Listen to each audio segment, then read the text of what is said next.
Bonjour à tous, aujourd'hui je vais vous parler de Pompéi, un film de Paul Anderson.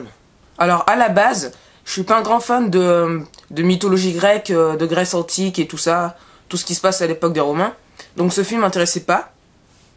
Et en fait je suis allé juste dans le but de me divertir un peu, histoire de regarder un film comme ça, de passer un bon moment juste.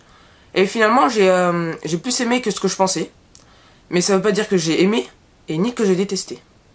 Alors avant tout, je vais vous rappeler l'histoire de la catastrophe sans m'attarder sur les détails, car je pense que vous la connaissez tous à peu près. Pompéi est une ville située au sud-ouest de l'Italie, au bord de la mer, et la particularité de cette ville est qu'elle est bâtie au pied du Vésuve, un volcan normalement endormi, jusqu'au jour où il va mettre fin de ses années de sommeil, en recouvrant de cendres la malheureuse ville de Pompéi.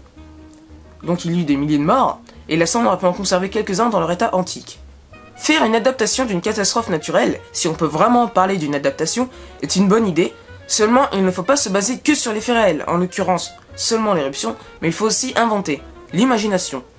Et là, Paul Anderson a construit une histoire autour de la catastrophe, ce qui est de toute façon inévitable, car à part avoir un volcan en éruption pendant 90 minutes, je vois pas pourquoi on irait voir un film comme ça.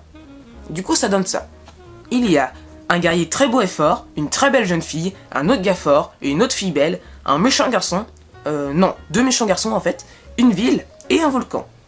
Le très beau guerrier et la très belle jeune fille sont amoureux. Le méchant garçon est amoureux de la très belle jeune fille. Le méchant garçon n'est pas content que la très belle jeune fille est amoureuse du très beau guerrier. Le méchant garçon veut éliminer le très beau guerrier et fait appel à l'autre méchant garçon. Sauf que le très beau guerrier est soutenu par l'autre gars fort et la très belle jeune fille par l'autre fille belle.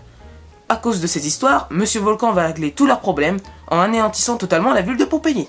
Vous allez me dire, mais où veux-tu en venir ?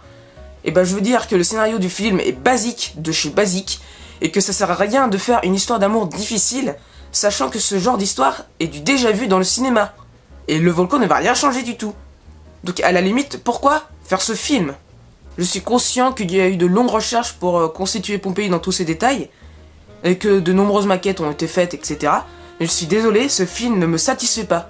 Par contre, je peux donner mes félicitations aux recherches fournies, car Pompéi est très bien reconstitué dans le moindre détail. Je sais qu'il a fallu 3000 tenues nécessaires, différentes les unes que les autres, hein, et plus de 30 décors, et ils ont pris 13 semaines à faire les rues. Donc c'est un travail colossal, mais qui donne un bon résultat.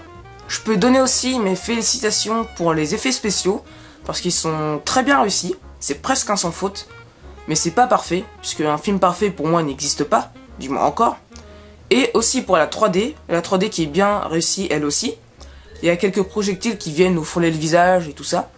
Donc sur ce point là, pas de problème. Seulement, quand un scénario est raté, le film aussi est raté.